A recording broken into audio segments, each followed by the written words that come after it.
तो जैसा कि लास्ट पार्ट में देखा, डीमन बीस्ट आज़ाद होकर तबाही मचा रहा था। भविष्यवाणी के डर से घोस्ट किंग ने ड्रैगन पी के लीडर कैंग सॉन्ग को अपना नया एडवाइज़र बनाया है, क्योंकि पुराना एडवाइज़र किंग लॉन्ग यैन के धोखे से डीमन बीस्ट के हाथों मारा गया। Ghost king sect, 10,000 poison sect और ही हुआन सेक्ट अलायंस बनाते हैं ताकि भविष्यवाणी रोक सके और डीमन किंग से मिलकर फाइट करें। दूसरी ओर किंग यून सेक्ट, तियानियन टेम्पल और फेंगजियान वैले भी यूनाइट होकर लुओशेन पास पे ट्रायंगल फॉर्मेशन में डीमन बीस्ट से लड़ने के लिए तैयार हैं। इधर जियाओ फैन और यैन हुई उन डीमन बीस्ट से फाइट करते हैं, जहां उन्हें पता चलता है किंग लॉन्ग बीस्ट का पपेट बन चुका है।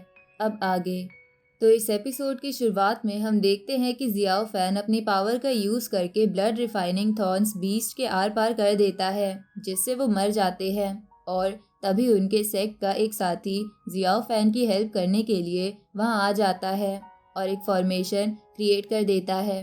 वो दोनों साथ मिलकर उस बीस्ट को मारने ही वाले होते हैं कि तभी वहां पर किंग लॉन्ग आ जाता है। जियाओ फैन उसे देखकर शॉक्ड हो जाता है। दरअसल डीमन बीस्ट किंग लॉन्ग को पपेट की तरह यूज करके जियाओ फैन के अगेंस्ट कर देता है। अब हम देखते हैं कि female sect leader poison sect से पूछती है कि क्या उनके पास डीमन से बचने का कोई प्लान है। इस पर पॉइजन सेक्ट मास्टर सभी को एक आर्टिफैक्ट के पास ले जाता है, जो कि उनके एल्डर ने इमरजेंसी के टाइम बचने के लिए बनाया था। जब भी पॉइजन सेक्ट खत्म होने के कगार पे हो, तभी वो इस फॉर्मेशन को यूज कर सकते हैं। और अब जब उनके सामने इतनी बड़ी मुसीबत आई है, तो वो बाकी सेक्ट लीडर को भी इस सीक्रेट के बारे में बता देते हैं। लेकिन पॉइजन सेक्ट लीडर उन्हें ये भी बताते हैं कि अभी ये फॉर्मेशन कम्प्लीटली एक्टिवेट नहीं हुई है, उसके लिए उन्हें और पावर की ज़रूरत होगी। इसलिए वो सबसे रिक्वेस्ट करता है कि साथ में यूनाइट होकर इस फॉर्मेशन की कोर को एक्टिवेट करें।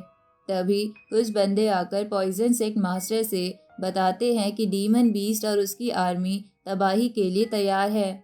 अब दूसरी तरफ बीस्ट से लड़ने के लिए सारे लोग डीमंस, ह्यूमंस और मॉन्क्स अपनी अपनी पावर का इस्तेमाल करके अपने अपने रैंक्स के अकॉर्डिंग बीस्ट पर अटैक कर रहे होते हैं। पर बीस्ट होते ही इतने पावरफुल है कि एक के बाद एक खत्म होने का नाम ही नहीं ले रहे कि तभी बीस्ट की भीड़ में से एक पावरफुल ग्रेट डीमन दिखाई देता है। उसका ऑरा सबसे खतरनाक होता है। फेंगजियान वैले के डिसिपल्स और भी लोग साथ में मिलकर उस बीस्ट को फॉर्मेशन में लाकर मारने का ट्राई करते हैं, लेकिन उस बीस्ट के पास पॉइजन का ऑरा होता है, जिससे उस पर किए जाने वाला अटैक बाउंस बैक करके उन्हें ही लग जाता है। ये देखकर रोजी अपनी स्वॉर्ड से उस बीस्ट पर अटैक करती है। इस आइस अटैक से डीमन बीस्ट के मूवमेंट्स को फ्रीज किया जा सकता है। ये अटैक बहुत पावरफुल होता है और फाइनली वो बीस्ट आइस अटैक से फ्रीज हो जाता है। सेक्ट के लोग खुश हो जाते हैं और उस पर अटैक करने की सोचते हैं। वो लोग अटैक करने ही वाले होते हैं कि वो बीस्ट अपने अंदर से पॉइजन स्मोक निकालता है और अब ऐसा लग रहा है कि वो बीस्ट बहुत गुस्से में है, क्योंकि वो बहुत ज़ोर से चिल्लाता है, जिसकी वजह से सारी तरफ पॉइजन स्मोक फैल जाता है। उधर दूसरी तरफ जियाओ फैन और किंग लॉन्ग की फाइट में जियाओ फैन उस पर हैवी अटैक कर देता है और किंग लॉन्ग पहाड़ पर गिर जाता है। बट जियाओ फैन उसके पास जाकर उसे बचाने की कोशिश करता है, क्योंकि पास्ट में किंग लॉन्ग ने भी उसकी मदद करी होती है।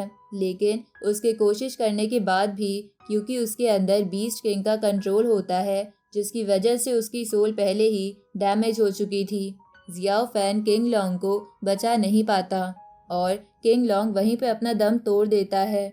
जियाओ फैन को अब बहुत गुस्सा आता है, क्योंकि पहले बियाओ और अब ये बीस्ट किंग की वजह से उसने अपने लोगों को खो दिया था। तो वो डिसाइड करता है कि वो अपना बदला ज़रूर लेकर रहेगा और वहाँ से बीस्ट से लड़ने चला जाता है। बीस्ट फाइटिंग वाले जोन में काफ़ी ख़राब सिचुएशन चल रही होती है। बीस्ट रुकने का नाम ही नहीं ले रहे थे कि तभी जियाओ फैन वहाँ आ जाता है। वो आते ही सबसे कहता है कि इस ग्रेट डीमन को मैं देख लूंगा, तुम लोग बाकी बीस्ट से निपट लो। वो अपने अंदर से डेमोनिक पावर एक्टिवेट करता है। उसकी उस पावर से डीमन एनर्जी का सोर्स पता चलता है। वो देखता है कि सारे डीमन उस ग्रेट डीमन से जुड़े हुए हैं। अगर किसी तरीके से उस ग्रेट डीमन पर अटैक करके कंट्रोल कर ले, तो बाकी सब पर कंट्रोल करना बहुत आसान हो जाएगा। जियाओ फैन के अंदर पहले से ही बहुत गुस्सा था। वो अपनी रेज को अपनी डीमन पावर से कंबाइन करता है और अपनी स्वॉर्ड से जोरदार अटैक करता है ग्रेट डीमन की गर्दन पर और फिर उसकी गर्दन उड़ा देता है। ऐसा करते ही लोग नोटिस करते हैं कि बीस्ट आर्मी साउथ की तरफ वापस जाने लगती है। सेक्ट में लोग डिसाइड करते हैं कि उन्हें अपने आप को हील करना होगा, क्योंकि ये आर्मी कभी भी वापस आ सकती है।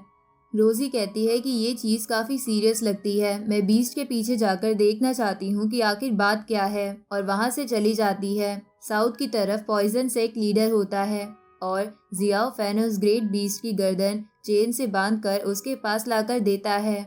जियाओ फैन के आते ही रेड कलर का डीमन ऑरा फैलने लगता है, जिसे देखकर वो कहता है कि ऐसी पावर तो सिर्फ डीमन लेवल कल्टीवेटर के पास ही हो सकती है। वो जियाओ फैन से कहता है कि वांदू सेक्ट की तरफ से इस गिफ्ट के लिए थैंक्स। जियाओ फैन उसे कहता है कि अब तीनों सेक्ट साथ में आ गए हैं, इसलिए सारी दुश्मनी भुला के हमें साथ में मिलकर फाइट करना चाहिए। कि तभी वहाँ बहुत जोर की मूवमेंट होती है। दरअसल सारे बीस्ट अपने ग्रेट बीस्ट को फॉलो करते करते यहाँ तक आए होते हैं। अब हम रोजी को देखते हैं जो एक ह्यूमन विलेज की तरफ जाती है। इस विलेज में भी बीस्ट ने तबाही मचा रखी होती है। हर तरफ डर का माहौल होता है और क्योंकि यहाँ नॉर्मल ह्यूमंस जिनके पास पावर नहीं होती वो बीस्ट से फाइट नहीं कर पाते, जिसे जहाँ भी जगह मिलती है वो उस तरफ अपनी जान बचाने के लिए भाग रहा होता है। हम देखते हैं कि एक माँ अपनी बच्ची को गोद में लेकर बीस्ट से बचाकर भाग रही होती है, बट एक बीस्ट उनको देख लेता है और उन पर अटैक कर देता है। माँ उस बच्ची को वहाँ से भागने को कहती है, क्योंकि बीस्ट उसे खाने वाला होता है कि तभी वहाँ पर रोजी आ जाती है और अपने आइस अटैक से सारे बीस्ट को फ्रीज कर देती है और फ्रीज होने के बाद वो डिस्ट्रॉय हो जाते हैं। वो छोटी बच्ची तुरंत अपनी माँ के पास जाती है ये देखने कि वो ठीक है या नहीं, बट उसको काफ़ी गहरी चोट लगी होती है। रोजी अपनी पावर से उसको हील करने की कोशिश करती है। अब वहाँ उस विलेज में ह्यूमन सेक्ट और रोजी के साथ ही आ जाते हैं। रोजी उनसे पूछती है कि क्या उन्हें कुछ पता चला, जिस पर वो कहते हैं कि सारे बीस्ट एक ऑर्डर फॉलो कर रहे हैं और सब साउथ वेस्ट की तरफ गए हैं और उनके साथ वो बीस्ट आर्मी का एक बंदा पकड़ कर लाते हैं। उसे बांध कर उससे पूछते हैं कि तुम जो भी जानते हो हमें बताओ, वरना अच्छा नहीं होगा। फिर वो बताता है कि वो आर्मी जियाओ फैन के साथ स्नेक पॉइजन सेक्ट की तरफ गई है। रोजी सोचती है कि अगर जियाओ फैन को बीस्ट से लड़ाई करनी है तो वो उन सबको स्नेक वैले क्यों लेकर गया। अब सीन शिफ्ट होता है जियाओ फैन पर, जो पॉइजन सेक्ट लीडर के साथ फॉर्मेशन वाले आर्टिफैक्ट पर खड़ा होता है। देखते ही देखते वहाँ पर बहुत सारे बीस्ट आ जाते हैं, क्योंकि उनका मेन बीस्ट जिसको वो लोग फॉलो कर रहे थे वो अब मारा जा चुका था। पॉइजन सेक्ट लीडर कहता है कि जब तक हम तीनों सेक्ट साथ में हैं हमारा ये प्लान सक्सेसफुल ज़रूर होगा, और अपनी स्वॉर्ड निकालते हुए फॉर्मेशन को एक्टिवेट करता है और एक बहुत पावरफुल शील्ड क्रिएट हो जाती है। लेकिन तभी पॉइजन सेक्ट लीडर धोखा दे देता है और जियाओ फैन पर अटैक करता है। दोनों में फाइट होने लगती है। पॉइजन सेक्ट लीडर वू यैन कहता है कि मैं वो दिन भूल नहीं सकता जब जियाओ फैन ने मेरे 10,000 पॉइजन सेक्ट को बर्बाद करने के बारे में सोचा था, और तुम्हें लगता है कि मैं तुम्हें इतनी आसानी से छोड़ दूंगा। ऐसा कभी नहीं हो सकता। दरअसल सेक्ट लीडर साथ में प्लान बनाते हैं कि कैसे हम जियाओ फैन की पावर्स का इस्तेमाल कर सकें, और जैसे ही जियाओ फैन हमारे हिसाब से चलेगा हम उसे धोखा दे देंगे। लेकिन ये बात घोस्ट सेक्ट लीडर को नहीं पता होती और वो भी उन सब की बातों में आ जाते हैं। Poison sect leader Xiao Fan को धोखा देकर उसे बीस्ट के सामने अकेला छोड़कर वहां से भाग जाता है। अब दूसरी तरफ रोजी और उसके साथी आसमान में कुछ अजीब देखते हैं। आसमान में एक बड़ा सा टोर्नाडो बनता हुआ दिखाई देता है। ये एक डेमोनिक इविल ड्रैगन बीस्ट है जिसे हराना इतना आसान नहीं होगा। रोजी शॉक्ड होकर कहती है कि एविल ड्रैगन यहाँ क्यों आया है। ज़रूर ग्रेट डीमन बीस्ट के मरने के बाद ये बीस्ट कंट्रोल से बाहर हो गए हैं और हर तरफ तबाही आ गई है। इतने में वो बीस्ट उन पर अटैक कर देता है। रोजी अपने साथियों के साथ मिलकर एक शील्ड क्रिएट कर लेती है। उसका साथी उसे बताता है कि उस एविल ड्रैगन की स्किन आयरन से बनी है। नॉर्मल स्पेल से उसे कुछ नहीं होगा, हमें जल्द ही कुछ सोचना होगा। रोजी हालात को देखते हुए अपने साथियों को कहती है कि सिविलियंस को यहाँ से लेकर जाओ, इसे मैं देख लूंगी। वो इविल ड्रैगन लगातार अटैक पर अटैक कर रहा होता है और रोजी उसको रोकती है। रोजी के पास एक मैजिकल स्वॉर्ड होती है, तियानिया पावर मैजिकल स्वॉर्ड। वो उसे एविल ड्रैगन के आर पार कर देती है, जिससे वो इंजर्ड हो जाता है। वो ऑब्जर्व करती है कि इस फाइट में लोगों के ऊपर भी अटैक्स हो रहे हैं, तो वो उस एविल ड्रैगन को थोड़ी दूर लेकर जाती है। रोजी और उस ड्रैगन में बहुत एक्सट्रीम फाइट चल रही होती है और वो नोटिस करती है कि उसके मुंह से खून आने लगता है, जिसका मतलब है कि वो भी इंजर्ड हो रही है।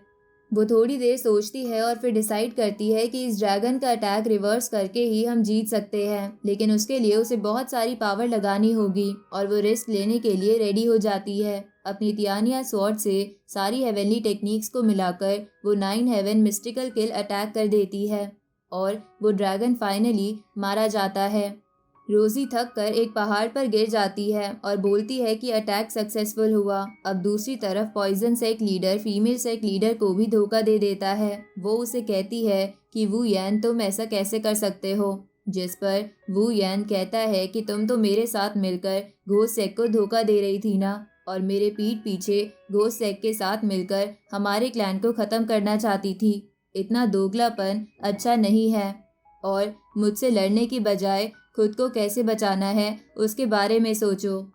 वू यैन घोस्ट सेक्ट लीडर को कहता है कि तुम लोग इनको लीडर समझते हो, इनसे तो अपनी वाइफ और अपनी बेटी की जान नहीं बचाई गई और ये लीडर कहलाने के लायक है, और जोर जोर से हंसने लगता है कि तभी घोस्ट सेक्ट लीडर का एडवाइजर कैंग सॉन्ग पीछे से आकर उस पर डैगर से अटैक कर देता है, जिस पर वू यैन शॉक्ड हो जाता है कि तुम भी घोस्ट सेक्ट से जाकर मिल गए, अब मैं किसी को नहीं छोड़ूंगा। वो जियाओ फैन भी किसी काम का नहीं है, उसके पास पावर है तो क्या हुआ, वो भी बियाओ को नहीं बचा पाया, मैं एक एक को खत्म कर दूंगा। ऐसा बोलते ही वो दूसरी जगह टेलीपोर्ट हो जाता है। पीछे मुड़ते ही उसे काफी सारे बीस्ट दिखाई देते हैं, जो सब अपनी सोल कंबाइन करके वू यैन पे हमला करने वाले थे, क्योंकि ग्रेट डीमन बीस्ट का सर वू यैन के पास था और जियाओ फैन ने उसे जानबूझ के ये गिफ्ट दिया था ताकि वो खुद अपने जाल में फंस जाए। वू यैन जियाओ फैन और बाकी सेक्ट लीडर्स पे काफ़ी गुस्सा करता है और कहता है कि तुम सब बहुत गंदी मौत मरोगे। और इसी के साथ ये एपिसोड यहीं पर ख़त्म होता है।